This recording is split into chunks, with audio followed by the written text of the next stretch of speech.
Dito na naman tayo sa another episode ng ating vlogs, Badong Arateles po.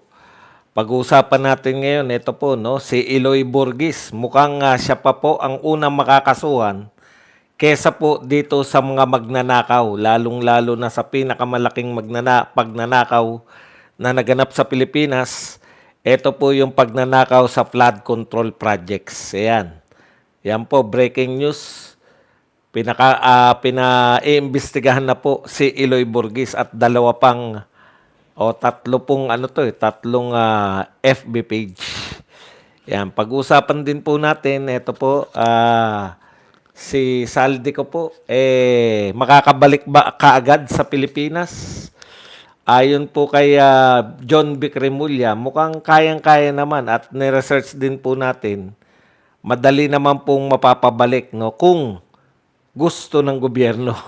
Yun kasi ang gobyerno po ng Pilipinas ang maghahanda po ng papel para po mapatunayan na may fugitive, na ito po si Saldico ay tumatakas sa kanyang responsibilidad sa batas, no, o siya po ay isang takas, tumakas po sa kanyang kaso. Kasi po kung extradition po, matagal po yan. Pwedeng abutin ng taon. Mamaya po ipapaliwanag natin yung pagkakaiba niyan mga nako. Kung ano po pagkakaiba niyang extradition na yan.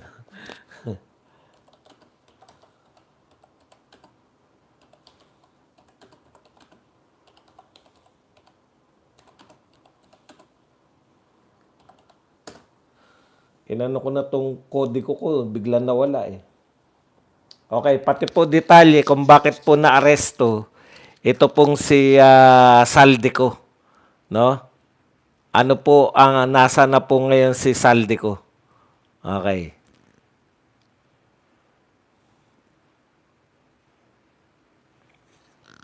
Okay, pag-usapan din po natin, ito po, ayon po dito sa isang suggestion ng isang nagsisipsip sa Pangulo, halata naman, pwede raw pong tumakbo si Lisa Marcos, First Lady Lisa Marcos, sa darating na 2028 election. Ito po ay ayon o pahayag ni Advisor for Mindanao Concerns na si Tony Carillas. Yan po ang mga pag-uusapan natin at iba pa pong mga balita. Pero bago yan, kung bago ka pa lang dito sa ating channel, mag-subscribe ka na. Dahil ito lang ang tanging channel na may kinikilingan, may pinapanigan, una sa balita, huli sa impormasyon, kaya ano pang hinihintay nyo? Pindot na, okay. Pag-usapan natin mga kapatid, no? Unahin na po natin kung ano po yung nauna rito. Dito po sa ating mga inihanda sa inyo. Okay, unahin na po natin. Ito po muna, may maganda po akong narinig dito. Nabasa, dati pong reporter to, yung uso pa po yung tinatawag po nating mga showbiz show. Siguro naalala nyo to nung panahon nila Inday Badiday, panahon nila Lolit Solis, no? At saka panahon po nila Christy Permin. Yung may mga TV show po sila. Sila yung mga reporter na nagtatanong. Ito po na naging director. Direk Ronaldo Carvalho. Ayan. For the longest time, mula nang mawala si PRRD, bumalik na naman tayo sa dilim. Walang katahimikan at kaligtasan sa labas. Yan po ang magandang obserbasyon nito ni Direk Ronaldo Carvalho. Ayan po. Dating mga showbiz reporter po yan. Yung mga nagtatanong panahon nila eye to eye. Ito naman po. No? Punta na po tayo rito sa... Yan. Maraming salamat po sa observation na yan. Ito po yung breaking news. Sabi po dito ng post, ang nag-post po nito si Teyatan. The Presidential Communications Office, dito po kabilang ang napakagaling na abogado na si ang napakagaling pong abogado na si Auntie Claire. Breaking, the Presidential Communications Office o PCO has asked the Department of Justice to investigate the Facebook accounts Eloy Burgis, the Queen of Revelation. Hindi. Asa na ba? Regondola Ping and Craig Underpal over their alleged spread of false information about the health of President BBM. The account Eloy Bugris, Queen of Revelation, conducted live broadcast falsely claiming the President is critically ill and solicited financial contributions from viewers. Talaga. Na pinanghingi ng abuloy. Loko talaga to si Burgis eh. Ipinanghingi daw po ng abuloy. Hindi naman. May naka-posted lang na GCash at BPI. Hindi naman ganun. Talaga naman pong may mga pwede naman pong inaalaw naman po na mag-contribute kayo. Kala ko naman na ipinanghingi na ni Burgis ng abuloy. Yung pala yung GCash lang. Anyways, kung ano man yung dahilan yung sa Presidential Communication Office, ang pinahihiwatig po ninyo dito, masama po. Masama po ang dating. Bakit po? Kung sa tingin ba natin na nagpe-fake news yung mga vlogger, dapat po bang kinakasuhan ito ng PCO? Dapat po bang pinaimbestigahan, pinakakasuhan ito ng PCO? Siguro kung iba po, no? Pero yung PCO, dapat hindi. Alam niyo kung bakit? Trabaho po ng PCO, sa kanila po nakaatang yan. Na sila po ang magbibigay, sila po yung pagkukunan ng tamang impormasyon. Lalong-lalo na po yung impormasyon tungkol sa gobyerno. Trabaho po ng PCO yan. Trabaho po yan ng kanilang sekretary. 'Di ba? O ngayon, imbes po na magbigay ng mga impormasyon na totoo, PCO pa po ang karaniwan. Bugris ba? Ay, ganun ba? Sorry. Bugris ba? Hindi ko. Teka lang. Bugris pala. Mamaya ko na po itatama yung pamagat natin. Burgis ako ng Burgis. Bugris pala. Pasensya na po. Hindi ko po alam yung Bisaya yan. No? Ang akala ko po yung Burgis as in Burgis na mayaman, alta syudad. Hindi naman alta syudad. Yung akala ko po yun yung Burgis. Yung pala Bugris. Okay, maraming salamat po sa nagtatama. Ano man po yung sabihin ng PCO, may karapatan naman po siguro, lahat naman ng tao may karapatang magreklamo, may karapatang magdemanda, may karapatang magpaimbestiga. Ang problema po, kung meron pong problema at malawak po yung kung sinasabi nyo po, umaamin kayo na malawak po yung fake news, di isa lang po ibig sabihin yan. Hindi po kayo nakakagampan sa inyong inatang na tungkulin sa inyo. Bura-bura. Hindi nyo po nagagampanan yung inatang na tungkulin sa inyo. Ano po yun? Na magbigay yung PCO ng tamang impormasyon sa tao, lalong-lalo na sa mga nagaganap sa gobyerno. Lalawak po ba yan, yung mga fake news? Palagay na po natin fake news. Wag na natin bagintin si Eloy Bugris. Kasi po, ang karamihan po napapanood ko sa kanya, yung pangangantyaw kay Annabel Rama. At pangangantyaw. Hindi ko po napakinggan pa yung tungkol po sa medical issue ni BBM. Wag na po yan. Hindi po ba, kasi noon pa naman hindi naman po nawawala yung paninira sa gobyerno. Hindi naman po nawawala yung attempted fake news. Yung attempt po na magpalaganap ng fake news.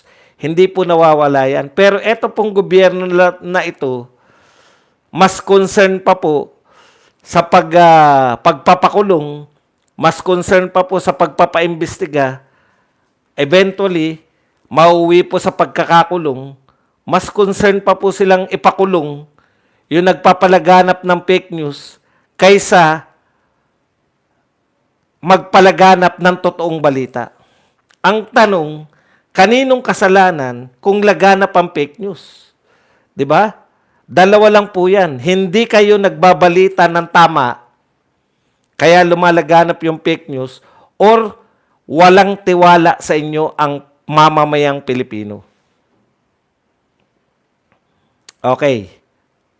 Umaasa pa ang mga mamamayang Pilipino, mas pinaniniwalaan pa nila yung mga vloggers. Alam niyo po yung mga vloggers, wala pong pondo yan. Nagsasalita po ako sa mga Duterte vloggers.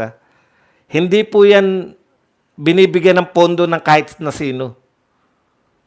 Maniwala po kayo. Kusa po nila yan. Marami po sa mga vloggers na sinasabi ninyong spreader ng fake news, biktima rin sila ng tanim fake news. Bakit naman po magbabalita na sasadyain nila sa kanila nagmula yung balita na malubha ang kalagayan? Totoo naman na inamin ninyo na may diverculitis o kung ano man ang sakit ni Pangulong Marcos. Totoo naman at observable yung sinasabi na namamayat ang Pangulo. Tapos, namamayat ang Pangulo, nawawala ang Pangulo sa mga importanteng mga pagpupulong, hindi siya nakikita, tapos hindi nagsasalita ng maayos yung PCO. Tuwing magsasalita si Anticler, panay banat lang sa Duterte. Ibig sabihin, kung laganap ang fake news, kayo po sa PCO ang numero unong may kasalanan yan. Di po ba? Hindi kayo gumagampan ng inyong tungkulin. Parang proud pa kayo eh. Proud pa kayo na manghuhuli kami ng mga vlogger. Hindi nyo naisip, failure kayo. Dahil kayo dapat ang nagbibigay ng tamang balita. Paano kayo magbibigay ng tamang balita? Kinukonsil ninyo ang katotohanan. Kasabwat kayo kung sino yung nagtatago ng katotohanan. Tagun-tago po ang katotohanan. Bakit po? Ayaw nyong ilantad yung doktor ni BBM. Hindi ko po alam kung ano po sakit ni BBM, malala ba yan o hindi. Pero yung patuloy po ninyo na ipapahuli namin kayo, depensa po yan ng mga taong ayaw magtapat. Ang dali lang po magsabi ng katotohanan eh. Di po ba? Ito po ang sakit ng Pangulo. Kaya po siya namamayat dahil sa ganito. Po siya mas nagja-jumping jack, tumatakbo nang nakabarong. Normal ba yan? Hindi po normal yan. Ibig ba sabihin, pag nag-jumping jack ka, wala ka ng sakit? Ako, alam ko, may alta presyon ako eh.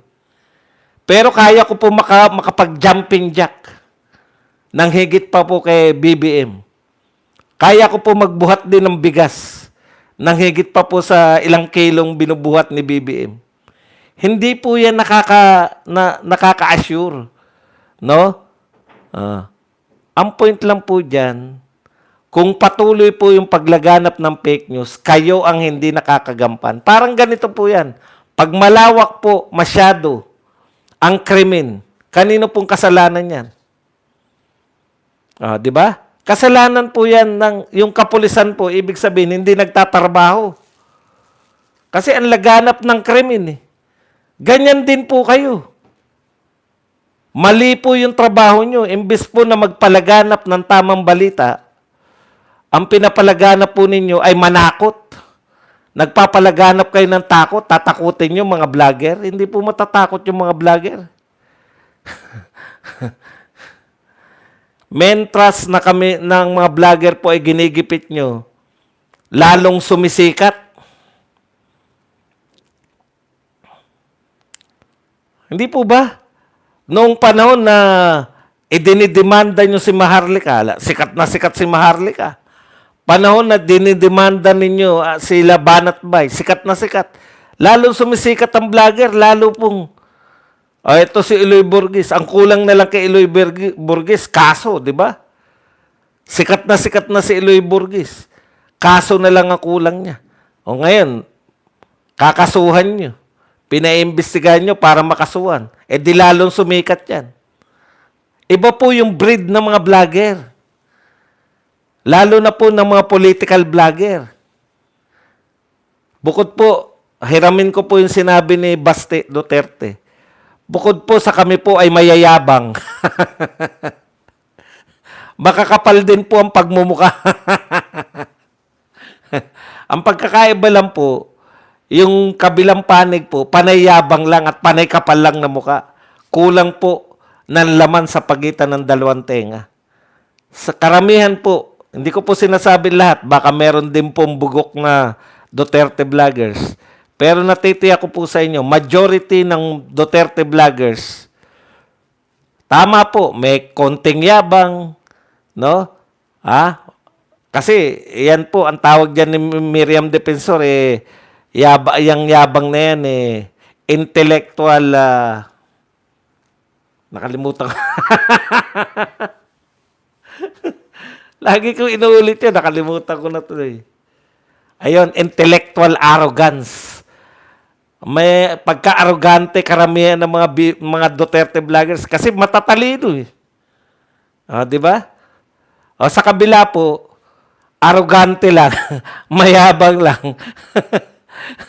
Siguro yung proportion po baliktad. Kung sa mga Duterte vloggers, mas maraming matatalino, meron ding mga bugok. Dito naman po sa kabila, mas marami po yung bugok kaysa sa matalino. Kaya angat ng angat yung matatali. Ano po ang patunay? Hindi lang po yung kabila, hindi lang po ang loyalista. Kasama na po diyan yung mga vlogger na Dilawan, Kakamping, Makabayan Black, etc. Bakit po? Hinihinga. Bado? Sa pagsasalita pala, hinihingal ka na. Ano sinasabi mong magja-jumping jack ka pa? Balik ko po Bakit ko po natiyak na panay bugok yan? Akalain ninyo, lahat sila bumilib kagad kay Lovely. Ang dali pong mapaniwala eh. Nag-English accent lang British accent lang si Lovely. Ay, ang talino niyan. May British accent eh. Puking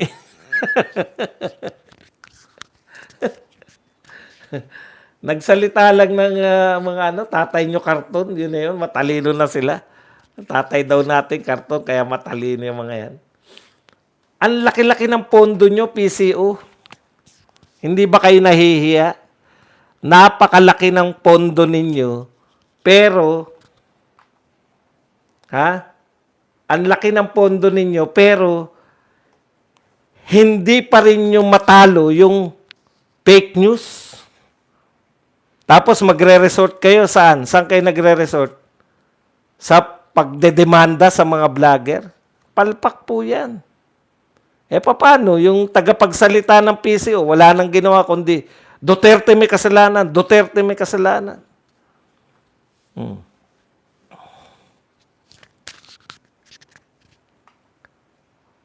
Walang tiwala ang mga tao sa sinasabi ni BBM. Dapat sasaluhin nyo. Yung PCO, dapat kung yung mga tao, kasi most distrusted president yan sa kasaysayan. Nakita nyo naman, negative po yung distrust rating. Ibig sabihin, walang tiwala. Kayo tagasalo, yung PCO. Mas walang tiwala pa kay Anticler kaysa kay BBM. Baliktad eh. Imbis na saluhin ng PCO yung mga pagkukulang ni BBM sa tiwala ng tao, hindi.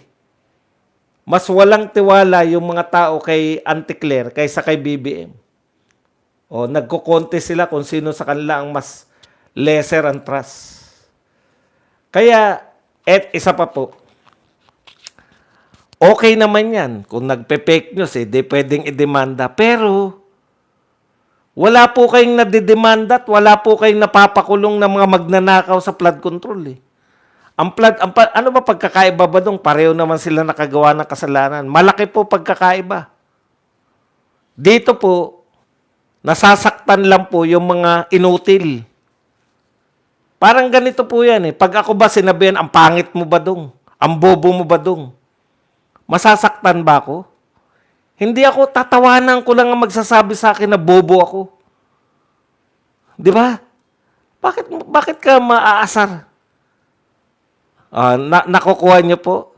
Yung mga nasasaktan lang po sa mga vlogger, yung mga nasasaktan lang po sa mga katulad ni Eloy Bugris, yan po yung mga tao na inutil.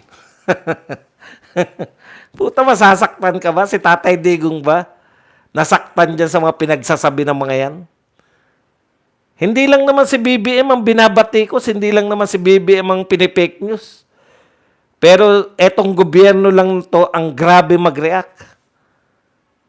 Tignan nyo po, ang daming magnanakaw na congressman. Opo, marami pong magnanakaw na congressman. Hindi lang napapatunayan. Kaya hindi rin namin tutukuyin. Pero marami pong magnanakaw na congressman. Oh.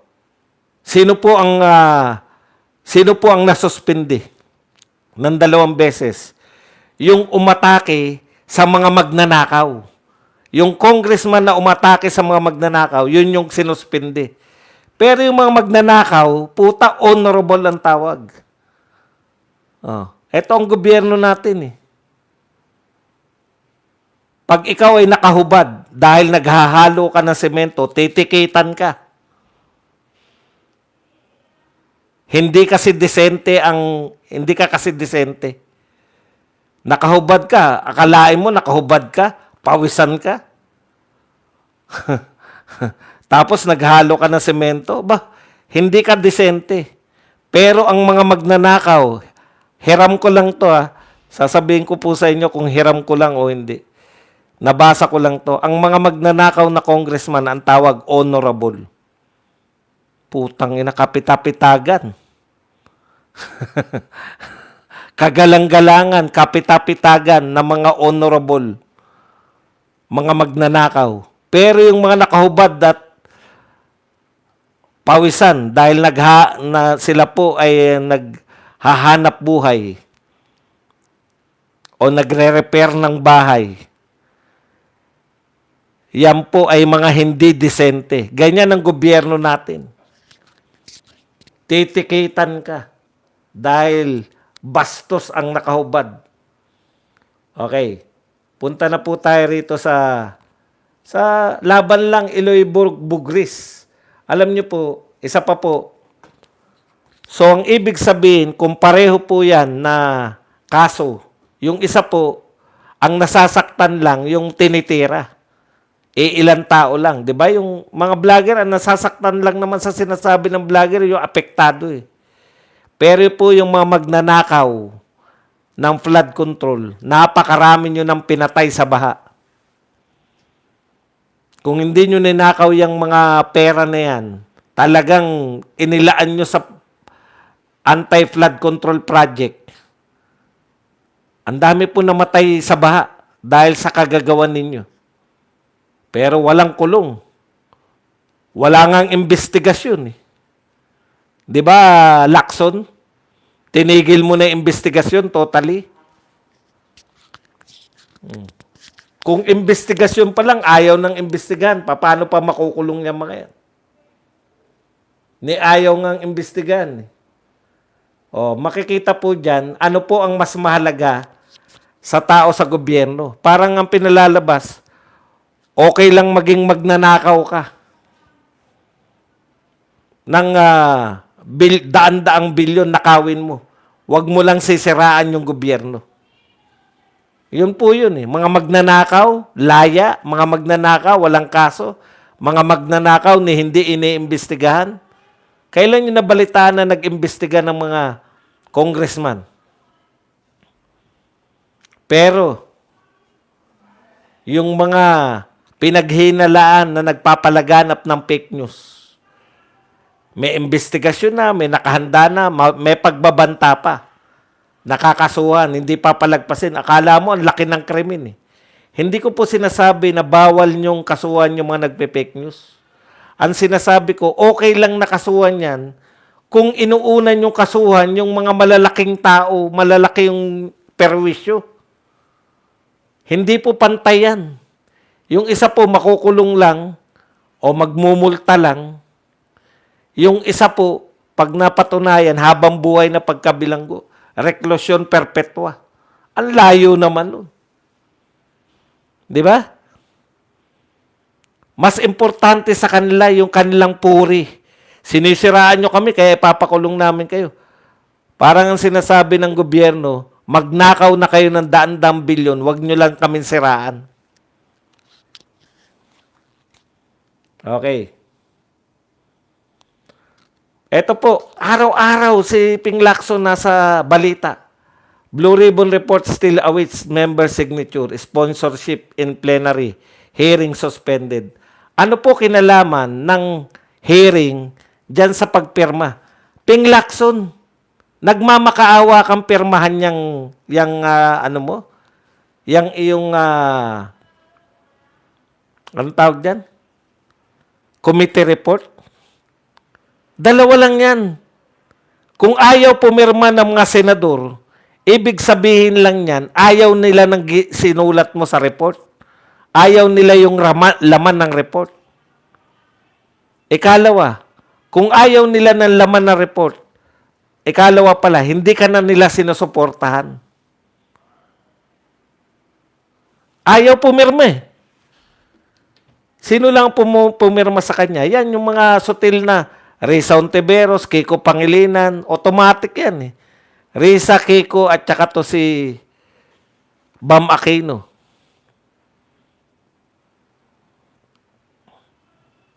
O, sino po yung mga hindi bumoto? Siyempre, minority. Pero minority nga eh.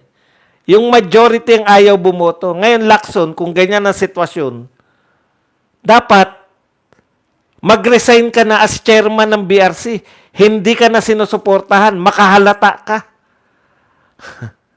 Hindi ka ba marunong makahalata? Siya pa nagmamalaki. Kaya hindi na kami nag-iimbestiga kasi ayaw nilang pirmahan yung aking sinulat na committee report. Ayaw nilang pirmahan yung committee report.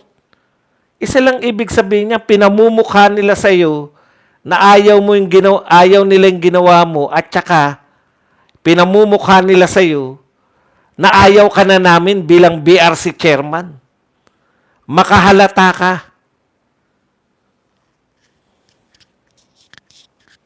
Makahalata ka naman. Mag-resign ka na. Wala ka nang ginagawa. May pahayag pa yan, sabi niyo. Ititigil po muna natin ang investigasyon. Ititigil, hindi ka nga nag-imbestiga. Ang tinitigil lang, yung may ginagawa ka. Matagal ka nang hindi nag-imbestiga eh. Tapos i-announce mo na, dahil matagal na, parang ganito ang announcement niya, dahil matagal na ako hindi mag-imbestiga, ititigil natin pansamantala yung pagtigil sa imbestiga. Putang, panay ka, tokis. Yan, Remulyang gusto mo, yan yung matapang sa'yo, panay tokis. Si Baste, na ang daming pinaglingkod sa Davao City. Pinagpatuloy niya yung kaunlaran ng Davao City, tokis lang. Okay, eto naman po, dahil palpak po sila kay Madriaga, eto na naman po, no? Sabi na naman po ni Chua, Sara may have committed Paul offense lawmaker. O si Chua lang po tong lawmaker na to. Si Chua lang naman yan. Redon Chua, Abante, at saka si Luis Tru, Laila de Lima at si Tabingi, Sel Jokno. Ilang tao lang naman yan.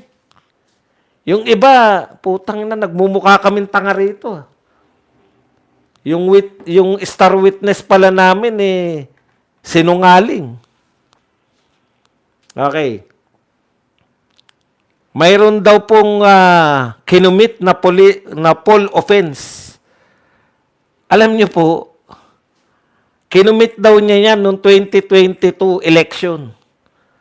Dahil wala na po silang maibato kay BP Sara tungkol po sa impeachment.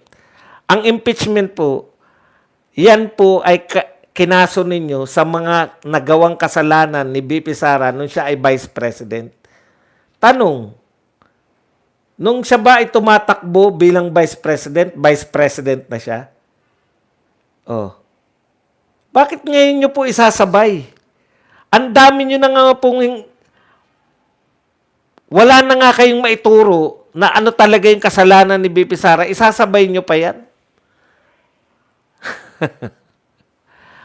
Wala pong kinalaman sa impeachment yan dahil ang impeachment po nagawa mo nung ikaw ay Vice President.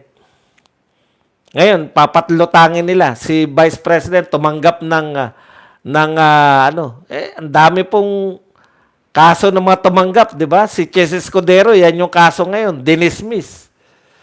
Kung ano-ano mga pinagsasabi nyo. Sino yung live tayo. Sino yung nagpatotoo niyan? Si Madriaga, anak ng pupa, oh. Si Madriaga pa rin. Wala na po kayo. Wala na po maniniwala. Kayo-kayo na lang yan. Araw-araw si Redon, araw-araw si Chua, araw-araw si Luistro. Siyempre, hindi lang po araw-araw yan yung sila Dilima, Shell Jokno, si Tabingi, tsaka yung Makabayan Black. Hindi lang po araw-araw yan. Mayat maya. Paninira po sa mga Duterte. Yan lang ang kaya nyo. Okay, punta na po tayo rito kay pagkakahuli. Automatic po ba na si Saldico ay makakabalik na sa Pilipinas? Okay, ganito po yan, no? Meron pong mga nagsisinungaling dito sa mga kaso ni Saldico. Bago natin, ang sabi kasi dito, paano nahuli si Saldico? Okay.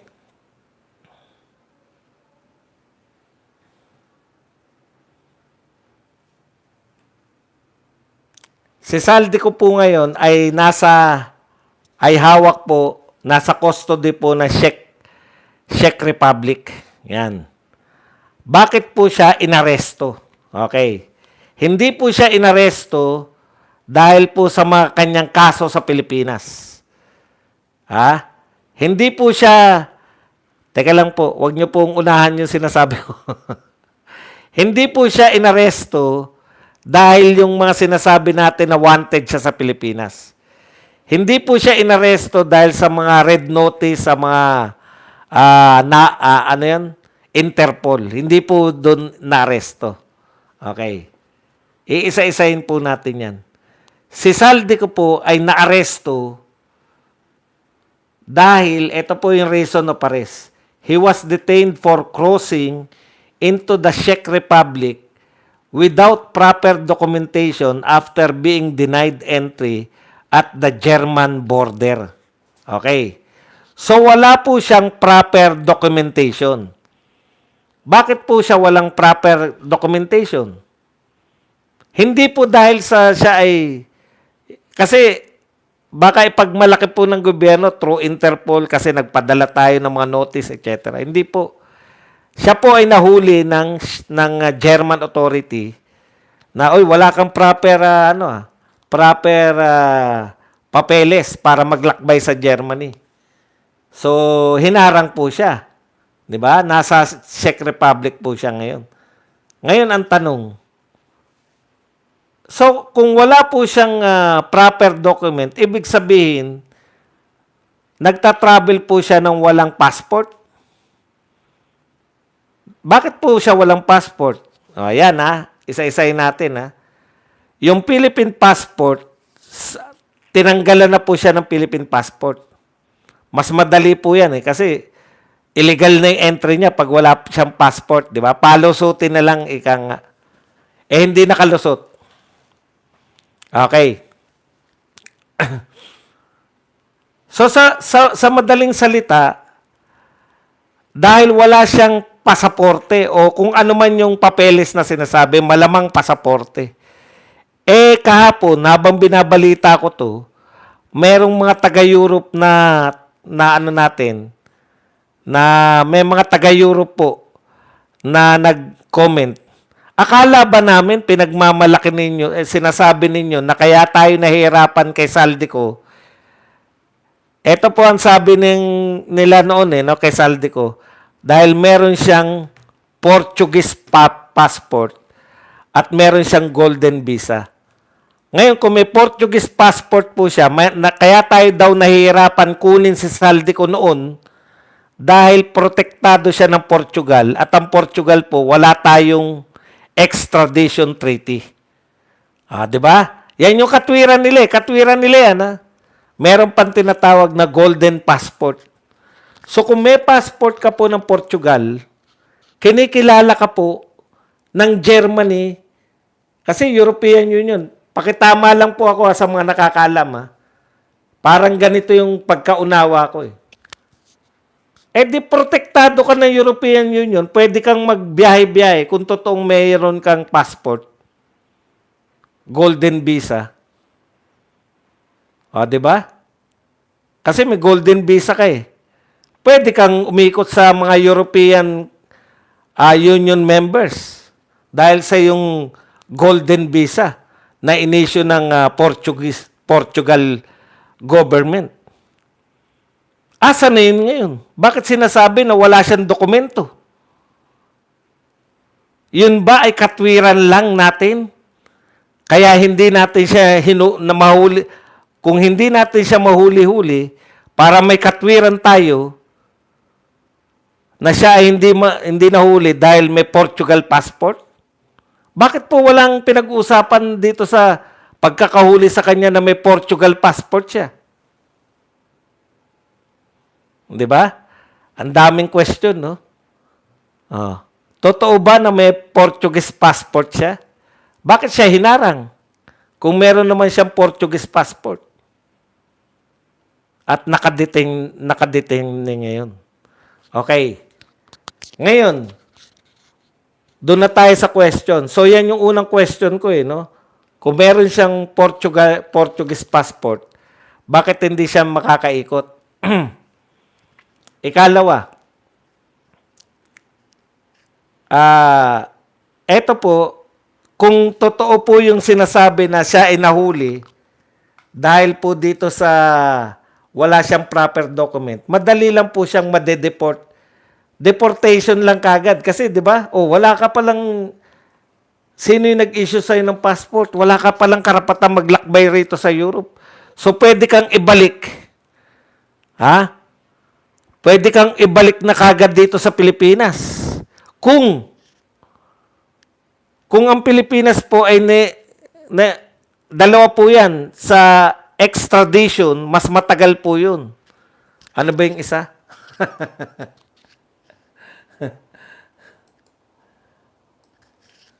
Yung simpleng pong deportation, mas mabilis. Di ba? Kasi de-deport ka dahil wala kang papeles eh. Saan ka nagmula? Saan ka nagmulang bansa? Sa Pilipinas. O deport ka na sa Pilipinas. Wala kang proper na dokumento. Kasi suspended na yung passport mo. Kaya yan muna yung dapat malinaw sa atin. Meron ba siyang Portuguese passport o wala? Bakit hindi niya dala kung meron?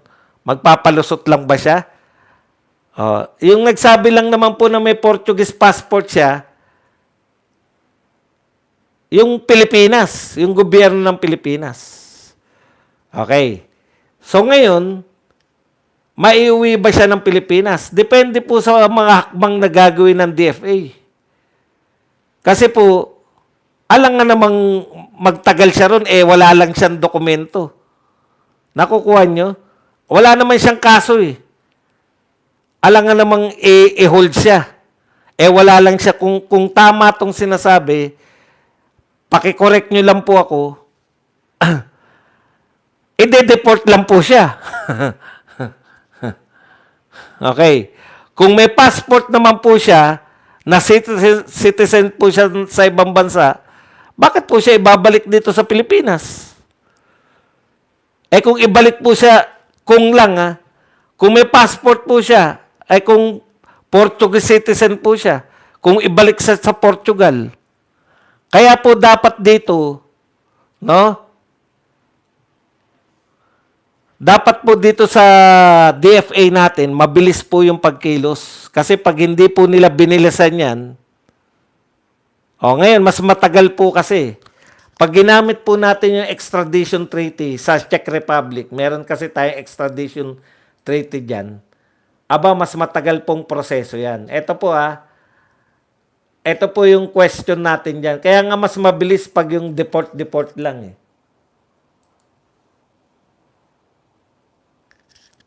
Hanapin ko lang po yung kodigo natin. Meron pong question and answer dito na mas madali po nating maunawaan. Okay. Pwede ba siyang i-extradite? Pwede. Pero hindi automatic. Yan po ang sinabi ni Edo Manzano. Hindi ko alam kung Edo Manzano kapareho lang to o Edo Manzano talaga to. Ayan. Pwede pong extradition treaty with Czech Republic kasi po may extradition treaty tayo. Samantalang sa Portugal, wala. Okay. Pero ito po, dapat yung binibintang natin na krimen ni Saldico ay krimen din po dun sa Czech Republic. Dapat krimen din. So, siguro naman krimen din sa kanila yung magnakaw. Di ba? Kung yun ang pangunahin krimen din sa kanila tsak yun. Okay, ikalawa, evidence threshold. Ayan. The Philippines must submit sufficient evidence showing a crime was committed. The person is likely responsible. Okay, kinakailangan po na patunayan ng gobyerno ng Pilipinas sa extradition po to. Halimbawa, yun po yung way natin. Pag extradition po yung way para pagpapauwi sa Pilipinas, kinakailangan po patunayan na siya po ay nakagawa ng krimen at siya po ay likely na siya po ay talagang gumawa ng krimen na ibinibintang sa kanya. Ang tanong, gusto ba ng Pilipinas na mapauwi si Saldico? Baka palabas... alam nyo, yan yung problema natin. No? Yung trust issue. Babalik tayo sa trust issue. Laging tamang hinala tayo. Kasi alam natin na ang tinuturo ni Saldico na mastermind, isa sa mastermind ng flood control projects, isa sa mastermind ng flood control fiasco, ay ito pong si BBM at si Martin Romualdez. Tanong, gugustuhin po ba ng gobyerno na pauwiin si Saldico para ituro si Martin Romualdez at si BBM na sila ang mastermind ng controversial na flood control projects? Yan po yung tanong. No? Kasi kung ayaw nilang makauwi si Saldico dito, malamang hindi sila magbibigay ng sapat na ebidensya para di ba? Ngayon, bakit tamang hinala ka ba dong? Hindi ko po kasalanan kung tamang hinala ako. Kasi ang dami na po nagawa ng gobyerno. Yun na lang pagpapakulong kay Tatay Digong. Alam natin na sila nagpakulong. Nasa tingin natin ay illegal. Kasi kung normal lang po yung bansa, normal lang po yung pamumuno, simple lang yan, nahuli si Saldico na matagal ng wanted. Gagawin natin ng mabilis through deportation o through extradition para makuha natin si Saldico. Yun yung normal. Ang question, normal ba tong gobyerno na to? Mas gusto mo ba nila talaga na umuwi si Saldico at makulong dito? At ikanta sila? Yan yung masakit dun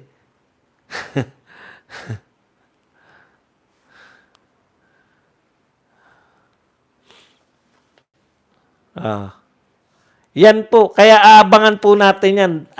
Ang lahat po na to, kung mabilis po bang maiuwi o ang question po ba dyan, mabilis bang mapapauwi ng Pilipinas si Saldico? Depende sa gobyerno natin. Makakauwi ba si Saldico? Depende rin sa gobyerno natin. Ang dali lang po pala, pag extradition po, huwag ka lang magbigay ng ebidensya. Huwag mo lang i-follow up. Puta, hindi babalik dito yan. Kasi, unlike po sa Pilipinas, na idadaan sa korte doon, poproteksyonan po kasi nila eh. Si Saldico. May paggalang po yung mga korte sa Czech Republic. Yan po, nakakahiya tayo. Dito po sa Pilipinas, dating presidente, hindi po nila pinagsalita yung local courts. Dinerecho po nila. Dinerecho po nila doon po sa The Hague, Netherlands. Doon po, hindi po papayag yung Czech Republic na walang due process si Saldico. Kinakailangan po nilang proteksyonan din yung human rights. Nakakainggit sila, no? Kahit mga Pilipino, kahit na anong lahi, poproteksyonan nila dahil hawak nila. Dito sa atin, hindi. Ganun ba? Wanted ba to? May warrant to pares ba? Kami na po aresto. Kaya lahat po yan, wala po makakapagsabi na may uwi si Saldico rito o hindi. Depende po sa galaw ng gobyerno. Pero kung normal pong galawan, mapapauwi po yan. Antindi naman ng mga akusasyon sa kanya.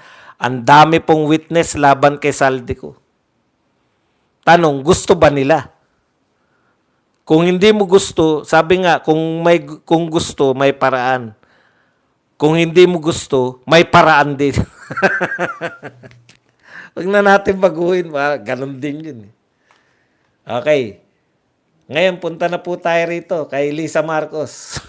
Hindi naman po nagpahayag si Lisa Marcos. May sip-sip lang po nagsabi na si Lisa Marcos ay pwedeng tumakbo. Ito po ang sabi. Umani na malawak na diskusyon. Yan. Ang naturang, ayan. Sabi po ni Tony Cerilis, Advisor for Mindanao Concerns, Presidential Advisor for Mindanao Concerns. Sabi po niya, teka lang, nawawala. Kulang po kayo huwag kayo mainip, nawawala lang.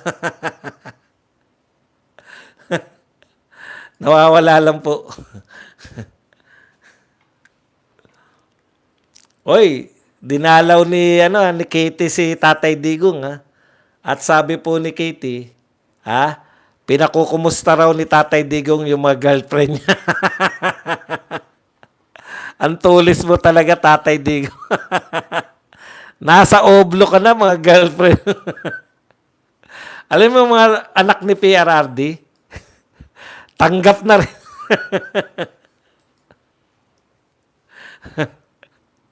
Tanggap na rin nila na maraming girlfriend. Sa bagay si di ba yung nanay ni isa rin sa mga girlfriend, di ba? Parang ginawa na lang din nilang katatawanan yung kalokohan sa chiching ni Tatay Digong, Okay. Teka lang, ayaw pa lumabas Visit na to. Magbukas nga ako ng magbukas nga ako ng nakabukas. Baka kaya hindi na nakikita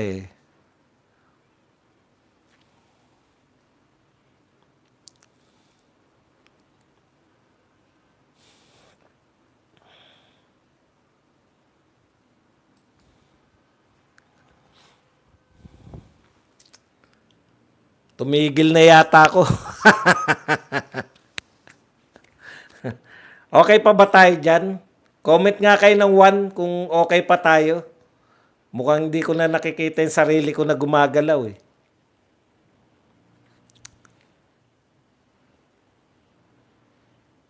Okay naman. Bakit naka-stuck? Hay nako.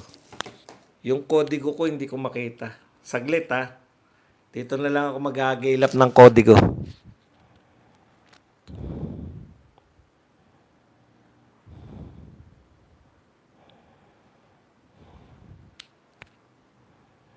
So sa madaling salita, hindi po automatic yung pagpapauwi.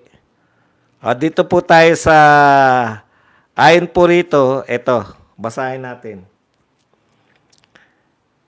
Ayon po sa pahayag nito ni Tony Cerilles, inihayag niya na ang isa sa mga pinakakwalipikado na maaaring maging susunod na Pangulo ng Pilipinas ay si First Lady Lisa Marcos Araneta. Ayan. Ay Lisa Araneta Marcos pala. Dagdag pa niya, kung ikukumpara sa iba pang mga posibleng kandidato, may sapat umanong kakayahan at karanasan si Araneta Marcos upang pamunuan ng batas ang bansa. Sa madaling salita mga kapatid, eto sa totoo po. Una, ganyan po kababaw, ganyan po yung talagang wala po silang mapatakbo. Kung patatakbuhin po nila si Lisa Marcos, talagang tinakasan na po ng magagaling itong mga lintik na ito. Wala po talaga silang na-develop na hahalili kay Marcos. Unlike sa panahon ni Duterte, nariyan kagad si Inday, nariyan yung iba pa. Pero ito talagang wala blanco Hindi po pwede yung mga tulfo, ayaw na ng mga tulfo. Hindi po pwede si John Vic kasi pero mo sabihan ng supot si Tignan niyo mga kapalpakan ni John Vic nagpahuli ng mga nakahubad kahit na nagtatrabaho lang. Tapos sabihan ng supot yung si Baste Duterte, natapang-tapangan, mayabang. Yan po yung sinabi niya, nayabangan siya, tapang-tapangan. Tapos dito naman sa mga dilawan, Trillanes, talunan, si Rizal Ontiveros, pinakamasugid, pero ang baba sa rating. Si Lenny naman, talagang walang kamuhang-muhang sa buhay. Habang ang mga Duterte po ay patuloy na umiikot sa buong Pilipinas, kumakausap ng mga local leader, si Leni Robredo, panay mga kung ano-ano lang ang mga pinagagawa sa buhay. Di ba? Wala pong mapiga. Ito po, pwede talaga nilang maisipan. Kung yan lang po ang lineup na pagpipilian, Martin Romualdez, sinusukan ng buong tao. Si John Vic Remulla, wala talaga. Tapang-tapangan, pamacho, pa-Duterte effect, hindi effective. Okay. Tapos yung mga Tulfo Brothers, napatunayan natin na ang mga Tulfo Brothers ay pambarangay lang. Tapos yung mga Kumag, Rizal Ontiveros, Leni Robredo, yung talagang walang kakayahan. Kumpara nyo, totoo po yun. Burahin nyo muna natin yung nasa isip natin. Hindi ba kung sila lang po ang pagpipilian, putya, si Lisa na lang nga talaga patakbuhin nila. Di hamak na may utak si Lisa kaysa sa lahat na nabanggit natin. Tapos Vice President niya, si Lovely na. Mendoza ba si Lovely? Ano ba pangalan niyan? Total, bilib na bilib kayo kay Lovely. Patakbuhin niyo ng Vice President. Lisa Lovely. Totoo po, ganun po kababaw yung line-up nila. Wala kang itulak si Pain.